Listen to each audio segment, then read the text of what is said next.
Or anyway, 11:45 hours. I'm making a hasty last entry into the flight log. Several men are approaching on foot toward our aircraft. They are tall with blonde hair. In the distance, it's a large, shimmering city pulsating with rainbow hues of color.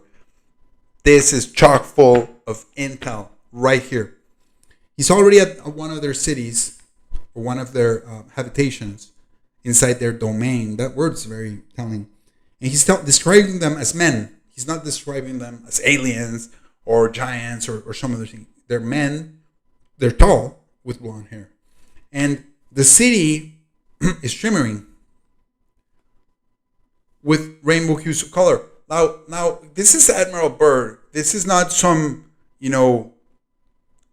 green around the gills newbie, wet behind the ears, pilot. This is like the real guy, the guy that went everywhere and into the wars, World War II and everything. And if he's describing something as shimmering and pulsating with rainbow hues of color, you better believe it that this is no ordinary town. So what he's telling is that there are illumination methods there and the light in the city, and it's daylight. It's 11:45, and how is something so shiny? Well, it could be due to the fake or the dead crystal buildings that we have here. Remember to watch my video, why they build skyscrapers, and that's going to tie in together with this. So the reason we build skyscrapers is in that video, but it's very much related to this. And so it is said that in ancient Atlantis, which sank because they were devil worshippers, and then they wanted to be more powerful than God wanted them to be, or they were blaspheming. There was another super advanced civilization that was called Lemuria. And everything's pointing to the fact that this is in fact Lemuria. The place that Admiral Byrd reached was and is Lemuria. And it's still standing to this day. They were not affected by any of the floods or any of the disasters because they stayed true to God. Throughout, they stayed su aztecas, super fervent, devoted to God. And so God helped them win the war against the fallen angels. He helped them win the war against Atlantis. And everything else was destroyed. And that's why the western side of the U.S. is red dirt, because it was completely destroyed by magical weapons. The Sahara to all of the Arabia Peninsula, a bunch of other places. I'll do a video on that too later. But be sure to watch my video on where the name America comes from. And also there's another video on what the name USA means. It's not what you think. But so Lemuria survived through their advanced crystal magic. But it wasn't just that, because Atlantis also had the same type of technology or magic. It was the God protected them because they stayed true to his word. That made the difference. Okay? So let's continue. And you can see, and they build their cities, all the lore, all the legends, all the myths, all the histories tell us that both civilizations built their buildings out of living crystals that were shining crystals, that were huge and growing magical crystals. And what he's pointing out to that fact right here. Anyway, let's continue. I do not know what is going to happen now, but I see no signs of weapons on those approaching. I hear now a voice ordering me by name to open the cargo door. I comply. He complies because he's a prisoner of war. Like, dude, I mean, I'm not making light of the situation. Again, this is not a boy. This is an older gentleman that knows what's up. And he's seen people killed in action. And he's been through the horror that is war. And he's complying. Because, even though he doesn't see weapons, he already saw them. He saw their craft. And mind you, this is already after his fleet was destroyed. That's a piece of information that I left out. Sorry, but I just remember that there's accounts there in the South American and the Chile newspapers of the time and the Argentina newspapers of the time that Admiral Byrd, just after World War II, took a whole fleet down south. They were exactly looking for the Lemurians, just like the Germans were in New Schwabenland. And it seems they got too close with the military. They didn't get this close, like in the diary, but they got too close to comfort. And it took one or two of the tic tacs of the UAPs, they're calling them now, the UFOs from the Lemurians, to destroy the entire fleet. Just leave enough survivors to tell the tale. But I don't remember the name of the newspaper. I'll look it up and I'll put it here on the description. I think it's El Mercurio. Yeah, I think it's El Mercurio. So a lot of people think that's fake, but it ties in with this, and it ties in with the plasma moon map, and it ties in with the Lemurian crystals. It ties in with the Atlantean crystals, and it ties in with all the old histories. And that's why I'm telling you, this book is not entirely fiction. Although it's been heavily redacted, it is fitting the crossword puzzle. We're having to fit in some of the words. We're having to switch some things around, but it's still fitting, right? So the big memory game here.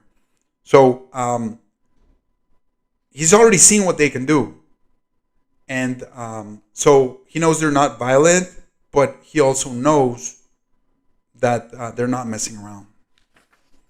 So end log. He ends the log there, and then we have this stupid image here of a sun inside a circle, which is completely asinine and ridiculous, ludicrous.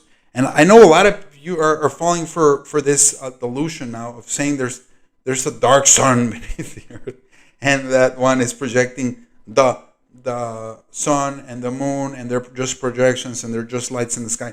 Let me tell you something. The sun and the moon are not just lights in the sky. They're actual transcendental beings. And I can prove it to you. I've already proven it to you. Be sure to check out my video, What Oxygen Really Is. Oxygen comes from the sun. I'm not going to go an hour into it. Check out the video here. Let's carry on. And I'll tell you about the moon in another video. From this point, I write all the following events here from memory. So he's writing this when he gets back because, he left the diary. He left probably all his belongings in the plane. So from this point, I write all the following events here from memory. It defies the imagination and would seem all but madness if it had not happened. That's exactly what you would write. That sounds so truthful to me. So there's people that can dissect writing and tell you, like, just from this sentence, I don't have those capabilities, but I know a little bit about it. Like, just from looking at somebody, their facial expression, even if you don't ask them something, you can. I'm not saying judge a book by its cover, but there are certain things that you can gain from just what somebody's wearing, how somebody's writing, how they sign, what their signature's like, how they're doing the O or the A or the letters, if they're long, if they're short, if they're really, scratching the paper or they're not, or they're writing lightly. So your writing style also tells you a lot about somebody, right? And this to me sounds like somebody that's, very well educated, and somebody that carries themselves really well, very diplomatic, but also very pragmatic. Okay, that's what his writing style is telling me. But we could ask somebody like a forensic guy. So this is kind of a forensic approach to this Admiral Byrd diary. But we could ask like a real linguistic forensics guy, expert. That would be nice. That would be a cool project for anybody out there. Anyway, the radio man and I are taken from the aircraft, and we are received in a most cordial manner. We were then boarded on a small platform-like conveyance with no wheels. It moves us toward the glowing city with great swiftness. As we approach, the city seems to be made of a crystal material. What did I tell you?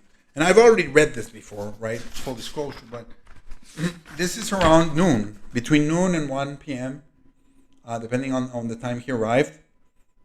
So if you, how hard is it to see something glowing, especially if the sun's, if he said he didn't see the sun before. He doesn't mention that again, but he's saying the city is glowing and it's made of crystal. So Lemurian crystals, guys, look them up. This is a thing right here. And these are magical, living, glowing crystals that are exuding God's magic of creation. And this civilization is in tune with them, all pun intended. he says he makes emphasis of being received in a cordial manner. So they're kind of matching his energy, and he's dude, look, when you're a POW like this, and you gotta play nice. I'm not gonna go into detail right now. Maybe in another video, but I've been in certain situations like where I've been outmanned and outgunned, like by far. And if you don't play nice, you're dead. DEAD. Okay. So by the grace of God, I'm still here and sharing this information with you. But you gotta learn to how to act when your head is inside the tiger's mouth. Anyway, so that rings very truthful to me. Anyway, let's carry on. Soon we arrive at a large building that is a type I have never seen before. It appears to be right out of the design board of Frank Lloyd Wright, or perhaps more correctly, out of a Buck Rogers setting. We're giving some type of warm beverage which tasted like nothing I have ever savored before. It is delicious. Well, he probably got some sort of chai tea. I don't know. It's maybe because I'm drinking chai right now. Anyway, but chai tea is redundant because chai means tea, both in Russian and Sanskrit. Anyway, so this is the third or fourth time he's making like emphasis on the large building types, that they look futuristic, they look otherworldly. Frank Lloyd Wright, look up his architecture and you'll see. Like I think he did the Guggenheim Museum in New York, Buck Rogers, all of that. Okay, guys, so I'm going to show you a very deep connection that's Byrd is alluding to right here. He's saying that the architecture of the Lemurians, or the Ariani, as they call themselves, and he's going to mention that later, resembles that of Frank Lloyd Wright. So here's a very secret connection that I actually discovered while doing this video. So that's why it took me an extra long time to make it. And Frank Lloyd Wright is, in fact, the guy that designed the Guggenheim, and he has very famous buildings and houses. So you can see he's got a ton of famous architecture, and a lot of it is very strange looking, futuristic looking. You could say almost Lemurian like. And where do they get these ideas? Well, they get it from ancient writings, and some of these secret societies. These people are members of these secret societies. They have, hidden records of what our civilization used to be like and what the other civilizations that survived, that are out there on the plane, look like. And I'll show you, I'll prove it to you. So who designed Area Las Vegas? Area Las Vegas was designed by Cesar Pelli, okay? He's from Argentina, so Cesar, that's how they would pronounce it in Argentinian. And the Area Hotel and Resort and Casino is this big one. I think they call it City Center. I don't know exactly. Out there in Vegas. Very big, very flashy, flamboyant. It's made of crystal. It's not a living magical crystal. Well, of course all crystals are going to be magical, but there's different degrees. But it's almost a homage or a mockery, whichever you want to, choose. It's your call. Let me know what you think. So they named it after the Ariani, the Arya. And I'll show you what that word means in Sanskrit here later in the video. This is very important, very telling, and it shows the connection. So right next to it is a shopping center that's called the Shops of Crystals, like Lemurian crystals. How more obvious can it be? And I've been here several times. I don't gamble, but there's something about Vegas that I like. And the word Vega is in Sanskrit too. I'll do it on another video. Anyway, the Shops at Vegas is this place and they're like, just flashing it in your face. Now, who designed the shops at Crystals Las Vegas? None other than Daniel Liebeskind auf Deutsch. Daniel Libeskind would be the pronunciation in American English. And who is that guy? There's a connection between all three of them. You see, Frank Lloyd Wright was a teacher of Caesar Pelli, the guy that designed the area.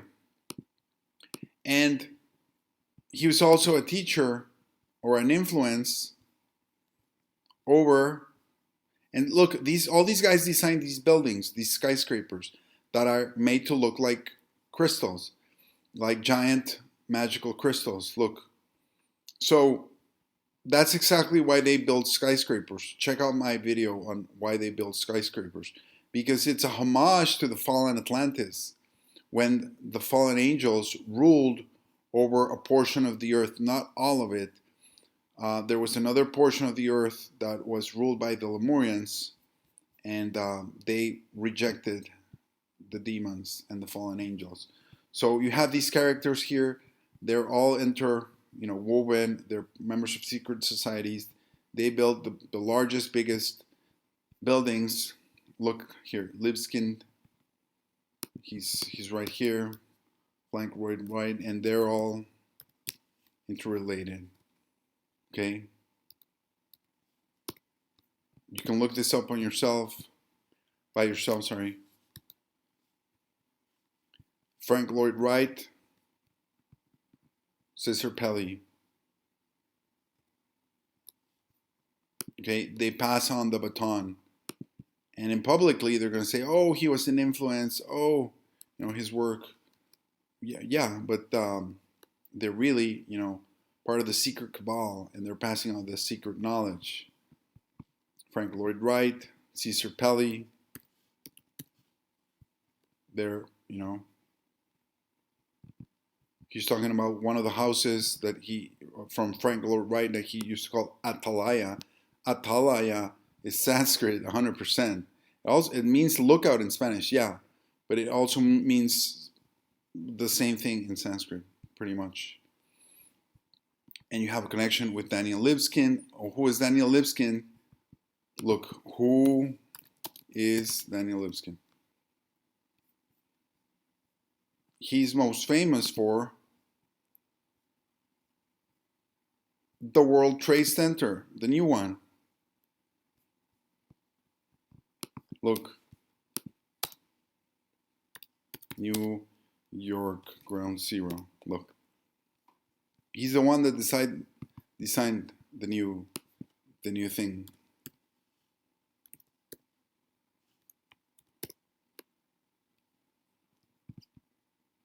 The World Trade Center, the whole new thing, and you know what this looks like, right? It looks like the current hoax. He's the one that designed it. That's his website right here. Okay? So they give themselves all the contracts, they give themselves all the knowledge, all the business, because they're part of the club. Master plan. Why would they call it master plan? Okay? Who is the builder of buildings but a Mason? Look, Frank Lloyd Wright inspired me to go beyond the obvious. And you can see right here on this website about Freemasonry, and Daniel Libeskind is right there. Okay, so it's as clear as day. City center, the crystals, transforms, and all these guys they're all in on it.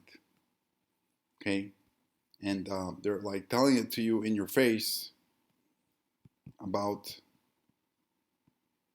the area, who the area are, and what their civilization actually looks like, just as described by Admiral Byrd. Okay, just like Admiral Byrd described it.